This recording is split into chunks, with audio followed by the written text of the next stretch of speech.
now, and we are recording. So welcome. Hi, guys. I'm so glad to have you guys here. I want to thank you so much for agreeing to join with us on this project, this climate resilience project, this pilot project, and I'm stressing pilot as much as I can. So you know that it is a work in process. Or in progress. So we are looking for you to provide us with as much impact. If things don't make sense, we really want to hear from you. And of course, I meant to shut the door and I did not. So somebody had to come in and say something.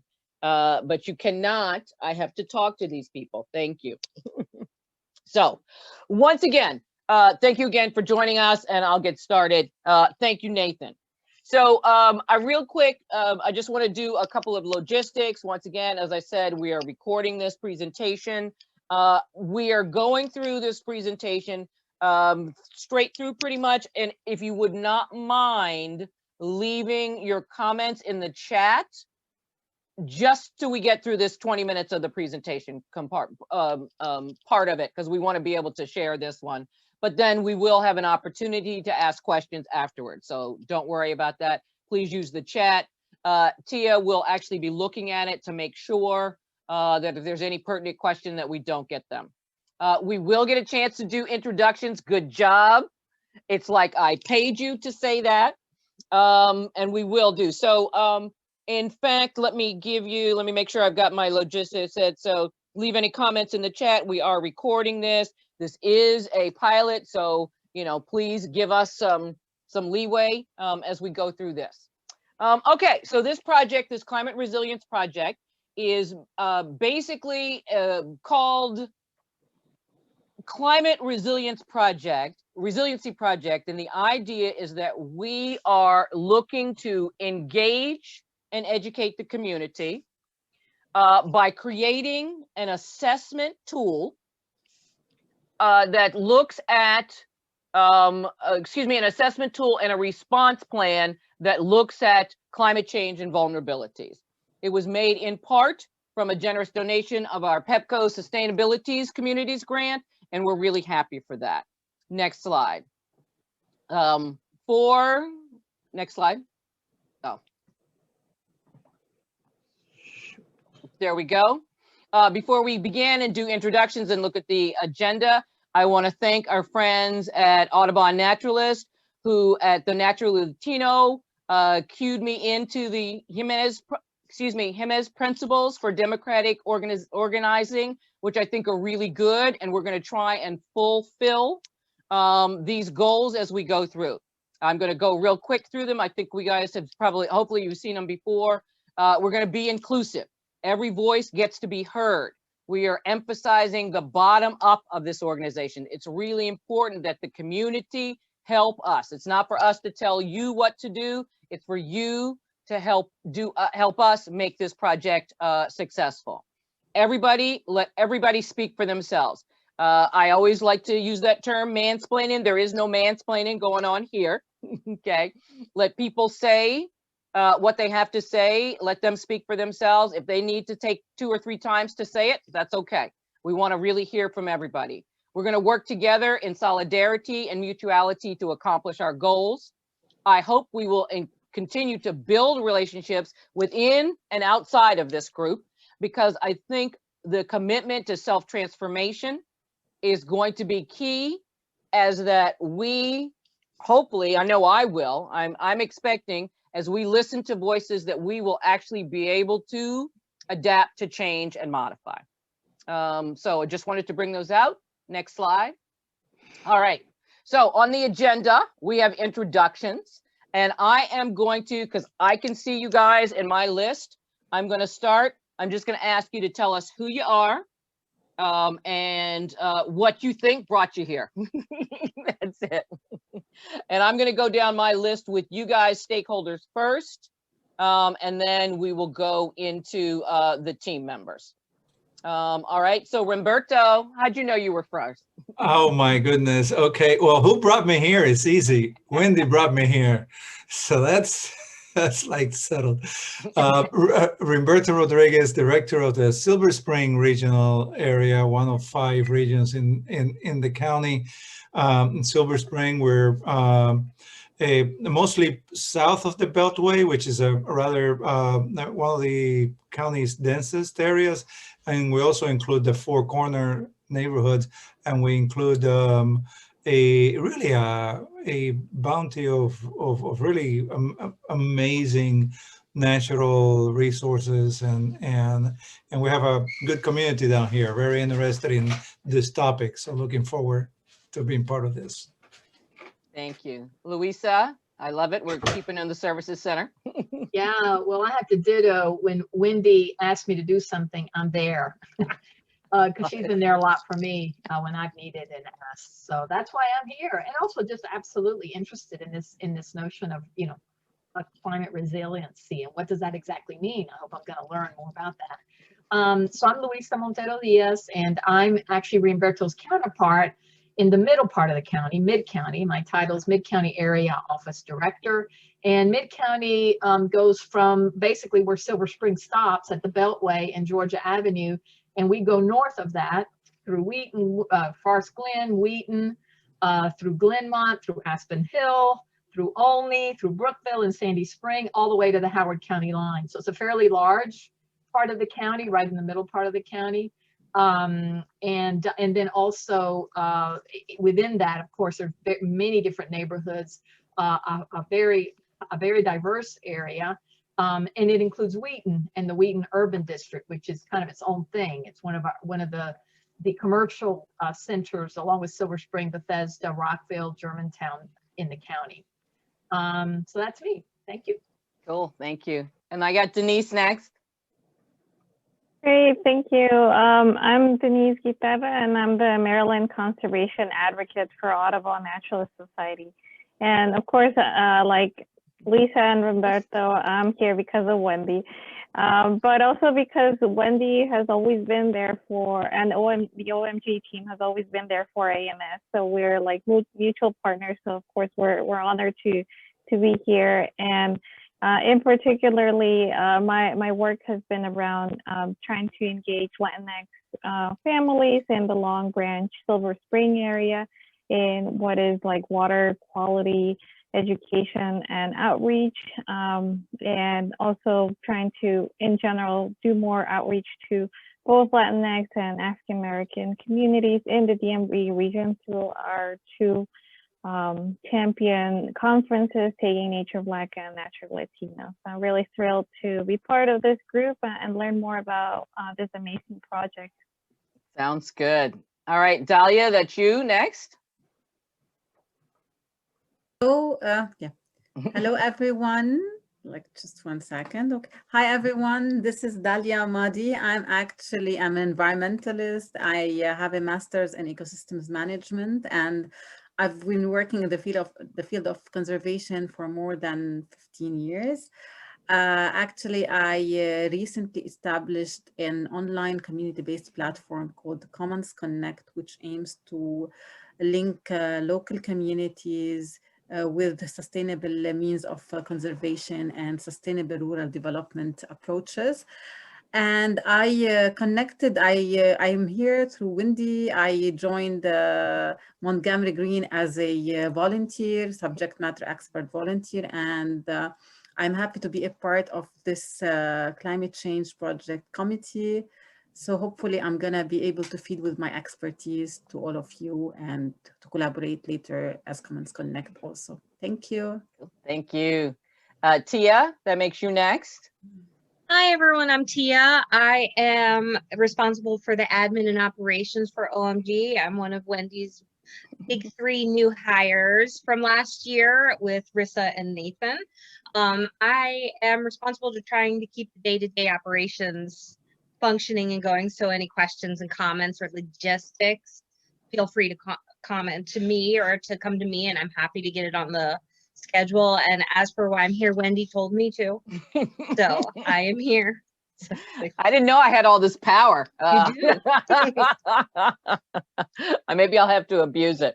No, all right. No, I would never. Rissa, that puts you next. Hi, I'm Rissa. I'm also one of the new hires. I'm an intern for One Montgomery Green. I do a lot of like the social media. I also do mainly like supporting just different projects. I'm pretty, I do a lot of, I guess, communications-based support, not necessarily database. But yeah, I've been somewhat involved in this. This is a really good project, so I'm really looking forward to sharing it with you guys. Okay, all right, great. And last but not least, we have Nathan. Hi, my name is Nathan. I'm also an intern at One Montgomery Green, and I've been very focused on the climate resiliency project, conducting a lot of data research, and also putting this presentation together for you all. So thank you for coming.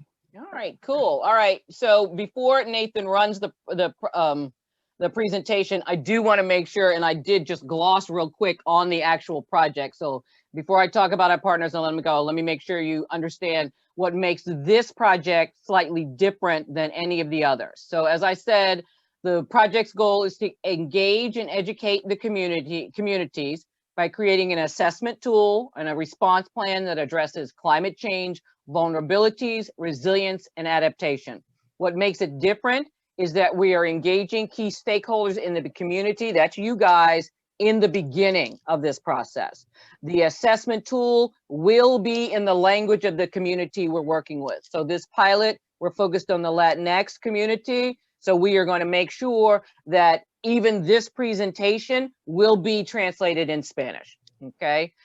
We're trying to use as many possible points of contact to do the assessment.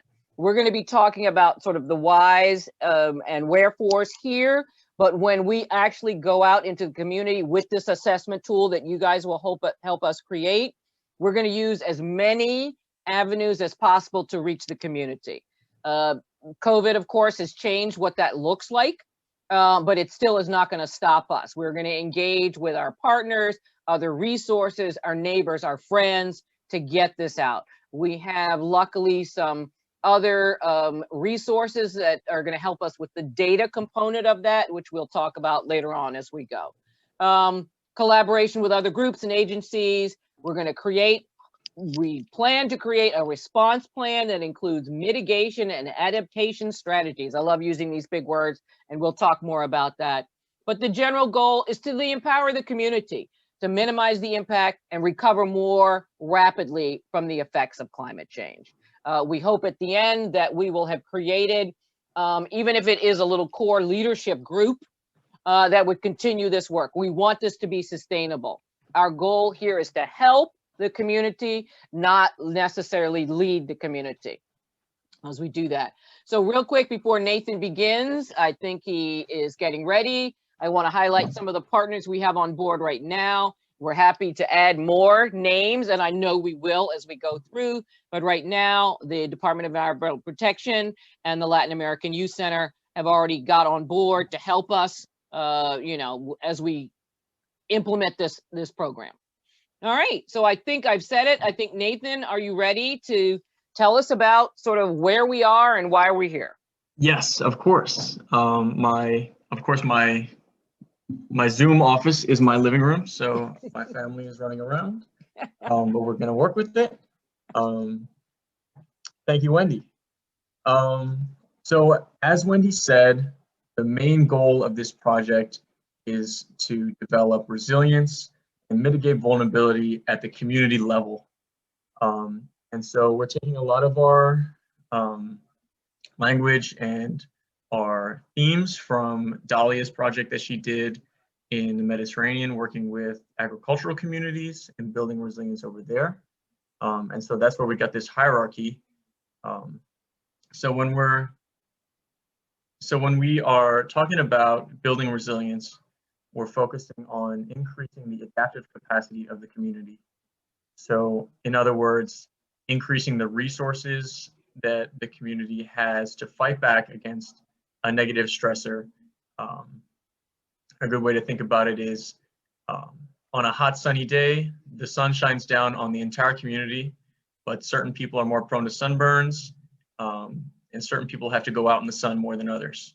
So we're interested in increasing the adaptive capacity of the community through this project. And Rissa, do you want to have a comment on this slide? Yeah, I think just to give maybe a better idea about how we plan on approaching this. So when we're dealing with vulnerability, it comes down to two factors, adaptive capacity and potential impact. So places are more vulnerable with their adaptive capacity if they're less likely to be able to rebuild or bounce back from a natural disaster. So for example, in Texas, we can see that there is definitely some serious infrastructural problems. They were not at all prepared. So it might take a little bit of time for people to recover from this. We go through snowstorms and we may lose power, but within maybe 24 hours max, we can recover from it. So when we're talking about a region's adaptive capacity, we're really looking at how prepared, how many systems are in place, because things will happen, but how can they bounce back from that? And the other component of vulnerability, I guess, is the potential impact, right? So how are people really going to be feeling this? Exposure relates specifically to how frequently are they likely to be in a situation that is, vulnerable, is high risk? How many flash floods are they likely to experience? How high is their exposure? Sensitivity is really how impactful it is, So it's a little bit different because you're not looking at how they bounce back. Again, that's really based on infrastructure. Sensitivity is really how devastating it is, honestly. So that's really the approach that we're looking at. It's kind of a little bit comprehensive. So yeah, we just want to make sure that we're increasing the region's ability to bounce back from any, potential natural disaster. But we also, in order to do that, we have to understand how vulnerable we are. And that is really understanding our exposure and our sensitivity. Thank you, Rissa. And so in building adaptive capacity, we're focusing on 4 major components of adaptive capacity. Diversity and sustainable infrastructure and technology are pretty much a no-brainer. In terms of diversity, we're not just demographic diversity, but diversity of the resources and assets that a community uses to be successful. And so increasing sustainable infrastructure and technology is a no-brainer there. And then equally important are the aspects of self-organization and learning, which is really the community building aspect of the project, increasing the community's potential for participating in the solutions to their own problems, and also building the culture of learning so that future generations can also benefit from these structures. So Nathan, if you don't mind, Wendy, I would like to provide a small example just to summarize vulnerability and resilience. Actually, I was trying to think about an example, a simple one, and I came up with some brainstorming. This is a surprise, I didn't communicate that before, but maybe it would be helpful. Do you mind, Wendy, if you can? No, please do, please do. Share screen access so that I can share the slide that I developed just to sum this out. Because I cannot share my screen, so you have to give me access. It's multiple share. Next to share screen, there's a small green arrow. You can press on it, and then this allows multiple share. I learned that through a friend's advice, same way. Perfect. Thank you so much. Perfect. Okay, so Should I stop right there? I want just to share. Okay, so it's a small slide that I developed, and basically this summarizes what Nathan just explained. So this is basically the framework. So whenever we talk about resilience, we talk about all of these important components, which are basically the diversity. Whenever we talk about diversity, we talk about diversity in economy and livelihood, and even in natural aspects. We talk about different sustainable infrastructures and technologies. Is it available or not? Also, like we talk about even like the self-organization and the governance, so the availability of participatory governance, empowerment of people. And we talk about learning, which is very important. I mean, are there like hubs for learning or like tools for learning? Like we have a new skills dissemination of awareness. So if you notice, we have like some major components of resilience, which are like gender, so realizing like gender role, the coordination and communication aspect, which is very important, participation. And I think that's why we're here and we're doing these meetings, because we realize the importance of participation and having a common vision and information sharing. And when I thought about vulnerability, I thought about someone with COVID-19 early in 2018, when we had a very limited knowledge about the virus, and we had like no one know what's going on, and we're trying to deal with it. So we had like the components. We had a fragile, a person with a fragile immune system. He's very sensitive. He doesn't understand what's going on in his body. He's not sure how to act, how to defend himself, what to take. He doesn't have any knowledge about the disease. His knowledge is very limited, and there's no resources to support him. So here we talk about like his adaptive capacity is really null. He's very he's exposed, and at the same time he's very sensitive. So these are the aspects that we discussed to highlight vulnerability. And whenever we talk about resilience, we talk about like now our case now, how we are developing resilience through dealing with COVID. So basically we have like the learning aspect, which is knowledge sharing, and have like support information centers, just telling you much more about the disease at the hospitals, at urgent care, wherever you go. You have the diversity in the adaptation tools with the virus. So we have like different ways people like are trying to adapt. There are different tools used. They're using like vitamins, medication, different immune system boosters. We have the COVID test as a way to indicate we have the virus. We don't like to just protect us. We have the vaccine now as a technology to deal with it. And of course, like self-organization and government is very important. Just having those focus groups working together to manage like the virus, to limit it, to like spread awareness and information. So I just wanted to give you like a live example about something that we are tackling now, to just like explain vulnerability and resilience in a very simple manner. So like whenever we have all of these aspects, like whenever we talk about diversity, learning, self-organization, whenever these are in the best case scenario, I can say, then we are in good shape, then we are resilient. But imagine whenever like you have a something going wrong whenever it comes to learning, to diversity and to organization, then here we are much more vulnerable. So it's much more about like making sure that all of these aspects are like maintained, if I can say. Sorry to interfere, but no, that was great. That was really good. I think that was a great example. And this is what you were talking about earlier. So I think that's good. Okay. Okay. All right. That's it for me. Good job. This is why we have experts. All right, Nathan, it's all you again. And I believe we were here, but we were just about to move on. Yep, beautiful. Let's look at the county. And so kind of like what Dolly was just talking about, it's very important for us in terms of education and outreach to take this global problem that is climate change and kind of boil it down into measurable and experienceable effects.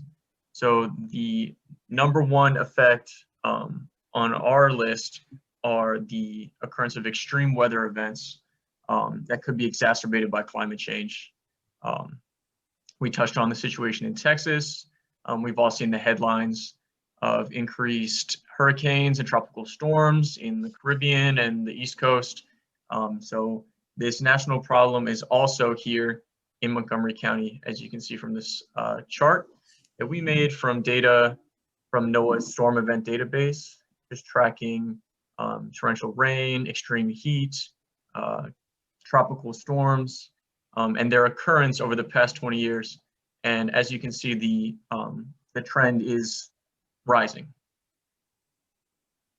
And an effect of this on an even more specific level, when we're getting increased precipitation events at a higher intensity, frequently flooded roads, which you can see pictured in these little red dots, across the county are going to be more of a problem, and they're going to be more severe of a problem. So the county predicts that around 20 ride-on bus routes will be affected by these road closures. But 9 out of 20 of those bus routes are servicing Wheaton, Maryland, and the surrounding area.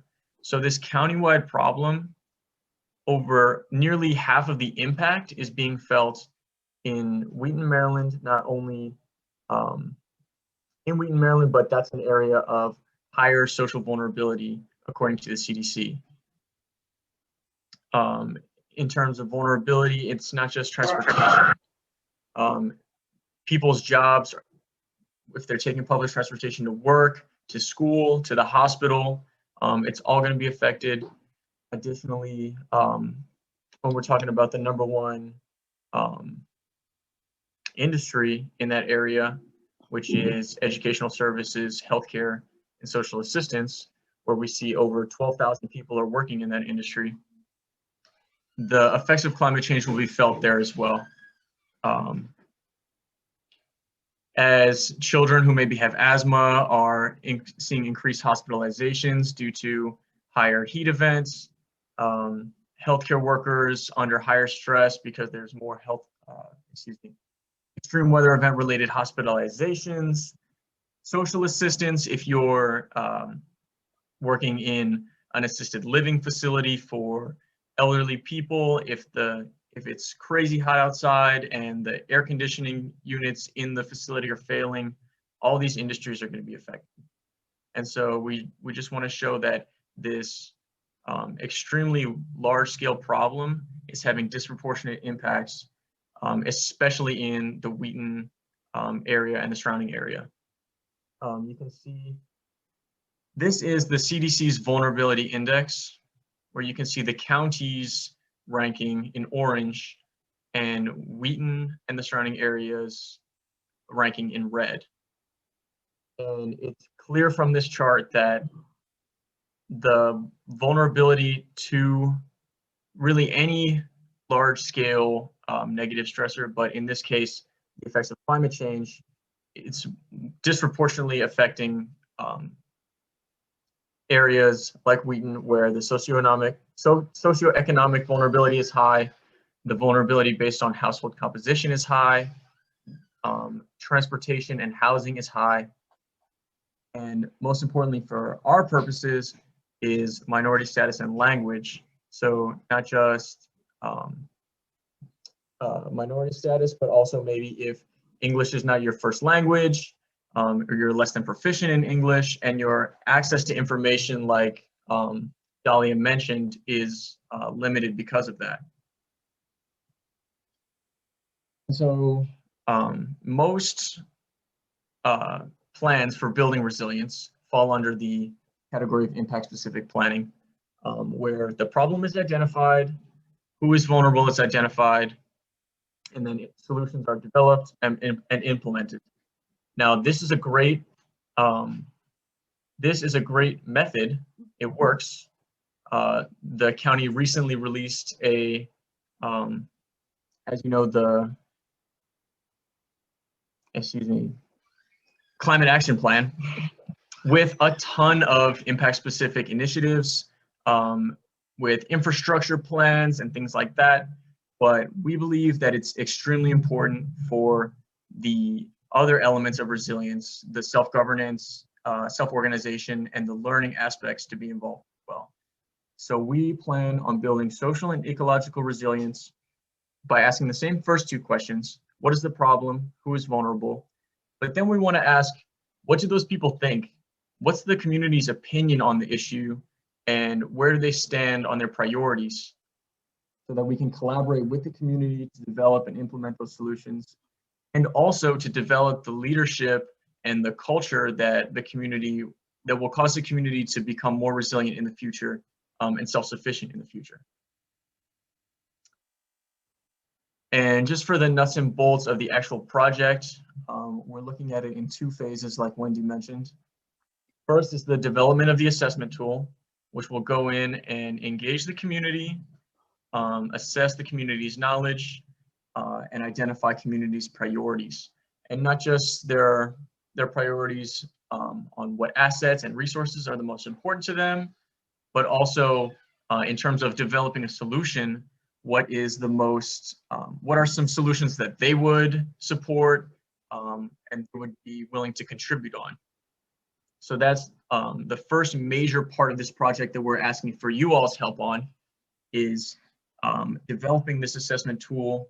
We want to know what questions should we be asking, what areas should we focus on, and things like that. So that's definitely the first area that we're definitely asking for your feedback on. The second phase, once we have the results from that that survey, is taking the results and then collaborating with you all and also the members of the community to develop community-sourced, community-focused solutions in order to build resilience in the future. So it's really, we're not just deploying the assessment tool, getting their feedback, and then moving on from there. We're actually collaborating with you all and with community members step by step in the process to develop that resilience and increase that adaptive capacity like we mentioned.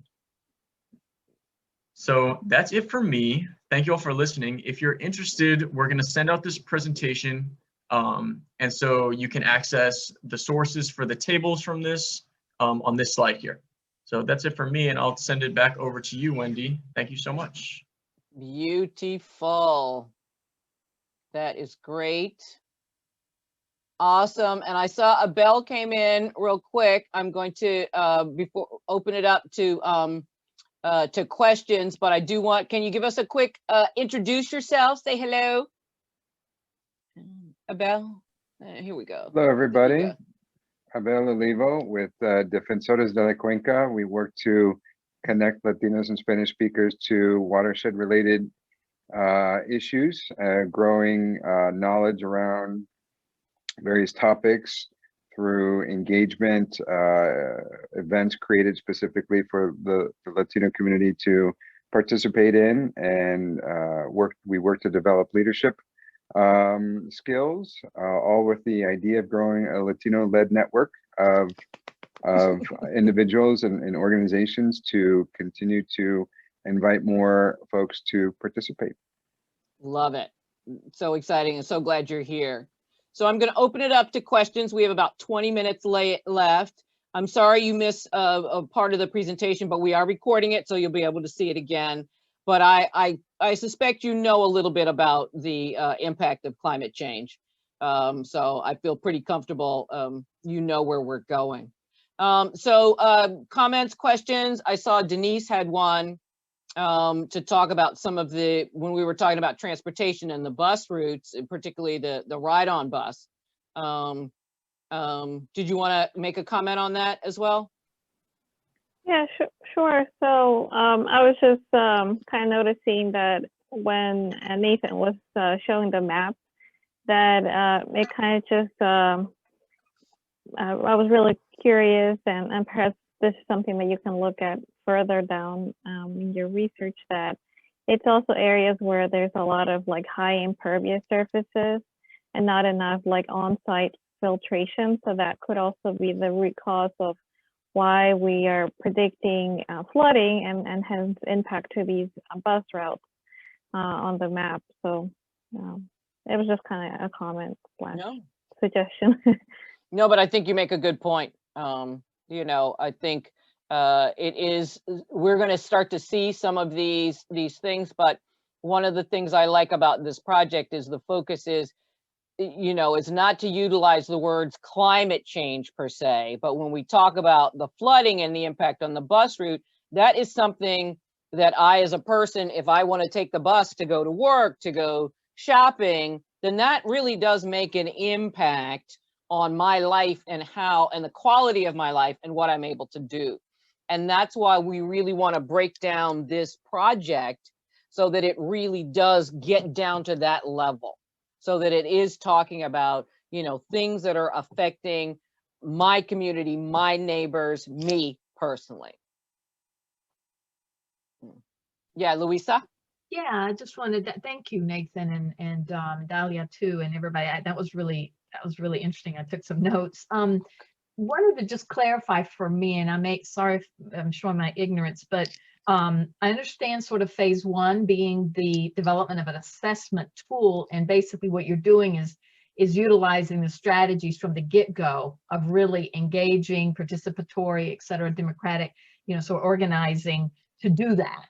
So then you have the assessment tool, and I'm assuming that assessment tool will then be used with that same community. Is that the idea? To the expand. So we're the community to create the assessment tool, but then to implement, to apply, to actually get community to take the assessment, then that's the larger, that's Wheaton Silver Spring. That is 20902, 20906.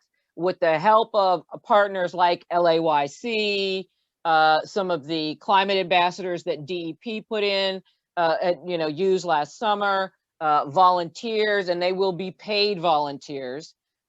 We are hoping, maybe you guys will come up. We want, originally the idea was we would have had a couple of different sort of large gatherings, like at the Regional Services Center. We would have had everybody, we would have had food, we'd have had some sort of, incentive to get community come in, take out the assessment, learn about it, meet and greet.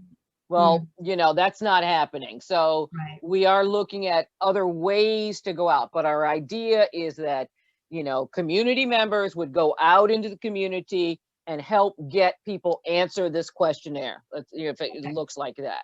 So that really is kind of phase 1A and B. Got it. Yeah, Okay. And then the second phase to develop community source solutions, is the deliverable of that a report? What's the deliverable sort of at the end of the day? It could be a couple of different things. It could be, well, it will be a report for sure, because we actually have to report a bunch of this back to PEPCO. We're hoping it will be something that's online, an online tool that people could utilize the solutions, but we also hopefully will be able to engage this report with the community. In other words, we're going to come up with some ideas. We as a group, when we look at the data, some things are going to scream at us. These are things that are going to need to be done. The idea is to bring it to the community and then encourage more solutions, more input, more understanding of things that we can do. So right now, the output looks like something web-based. Maybe it's an app, maybe it's online, something maybe an actual report, a paper report in Spanish and in English, maybe it's a white paper or something like that. But our idea is to take that data that we've gotten and try and get it back out to the community, whether it be through, small communities. And this is what you guys can help us with. As this is a pilot, you get to help us direct what's going to be the most beneficial. We may, at the end of this process, says, well, that online tool is just not not going to be beneficial, or that's a great way to do it, or maybe it should be an app, or, so keep in mind, there will definitely be some sort of a paper output, some sort of a report in general, but how that looks in the community, really, we have some leeway and some flexibility. Got it. And I'm sorry, I just have one more comment, maybe a question. I know that you all are looking at 20902, 20906. 20906 is actually the largest zip code area and the most populous in the county. Right. So I'm not sure if you really mean all of 20906, which goes all the way up, sort of Aspen Hill, includes Leisure World. Right. It's pretty hefty. So, yeah, I just wanted to sort of get an idea of the boundaries. Well, to be honest, we're going to include 20910 as well. In other words, we're going to take that dart, we're going to throw as many out as possible, and we'll see what we get. We just know that when we looked at the data, those two, zip codes they just stuck out, but we're focused in Wheaton, Silver Spring, and we know what that, so it could be 20904. There's a couple of other little pockets that might be, Long Branch, what is that? Is that 20910? Yes, I think so. Yeah, see, so, 2910 and 2912. Yeah. So we picked the two, sort of the big ones that we could identify, but we're not going to limit, particularly for this pilot, where we are. We are going to keep track of it though. So we're not going to be taking names and with some basic demographics, but we don't want to know who you are, but zip code is definitely one of the key indicators so that we can look at impacts. Other questions?